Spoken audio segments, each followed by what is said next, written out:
What up, YouTube? Timu's here. Since this year is actually the 51st anniversary of Sesame Street, I decided to do my reviews for a couple of Sesame Street movies that premiered on the big screen.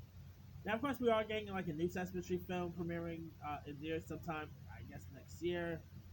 But the Sesame Street have brought its way to the big screen once, outside Muppets, obviously. Muppets and Sesame Street are two totally different things. But here is my review for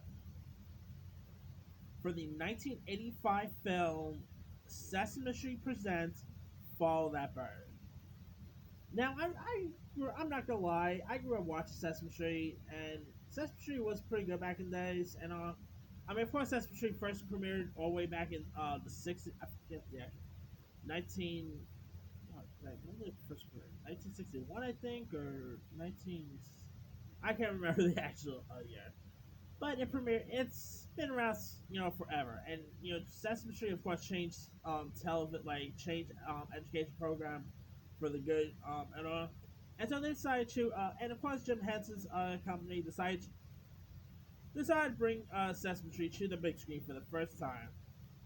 I mean, of course, like in the '70s, they did do the Muppet movie and all that, but this that was not Sesame Street, But anyway, now of course, back in 1985, director Ken uh, Kwapis,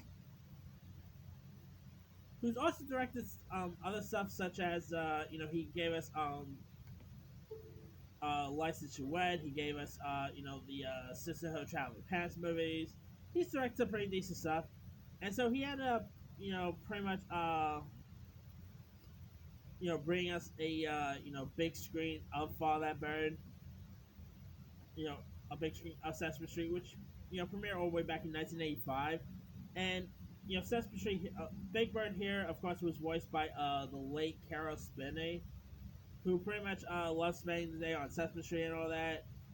And however, the social worker named Miss Finch, played by famed actress Sally Kellerman, feels that Big Bird should live in a environment with only birds like himself. And so when she ends up sending him to live with a family of dodos in Louisiana, Illinois. And so Big Bird cannot help think that of his friends back at home. So he decides to escape and head back to Sesame Street where he truly belongs here, and he ends up having an interesting journey back home. And he ends up, and of course, come the characters like such as Cookie Monster, Grover, and all of them, are trying to very well find head out and to search for Big Bird while he's also come like already coming back home and all. And so of course and so it ends up being an interesting journey. With we also end up getting some interesting cameo guest appearances. Like we have famed Dukes of Hazard's music singer Waylon Jennings. Sandra Bernhard plays like a waitress here. You even had a cool cameo by Chevy Chase, who plays a newscaster. You've got Mr. John Candy playing a state trooper, which I love. John Candy, the guy gone way too soon. R.I.P. John Candy. He was so good in this. I mean, and of course, you also had John Farry and Dave Thomas, who played like these villains here. It was really cool seeing them pop up here in this. It had some really interesting songs like "Ain't No Road Too Long." You have some other cool, sound like songs featured in this. Uh, Obviously, you have the Sesame Street theme, which is always popular. All Together Now by Alabama. I mean, this definitely has some really cool, music moments in this. I mean, Follow That Bird, I remember watching this when I was a kid. I used to always get a kick out of it. I thought it was really cute. I probably prefer this, like, even as an adult, I actually prefer Follow That Bird over Barney. I mean, if I had to choose, like, as an adult now, if I had to choose between which one is the most cringiest, like, which is the less cringiest between Barney and Sesame Street, I'm actually probably prefer Sesame Street over Barney nowadays. Because I find them more, like, characters more less cringier. Maybe except for Elmo. Elmo sometimes can be a little cringy.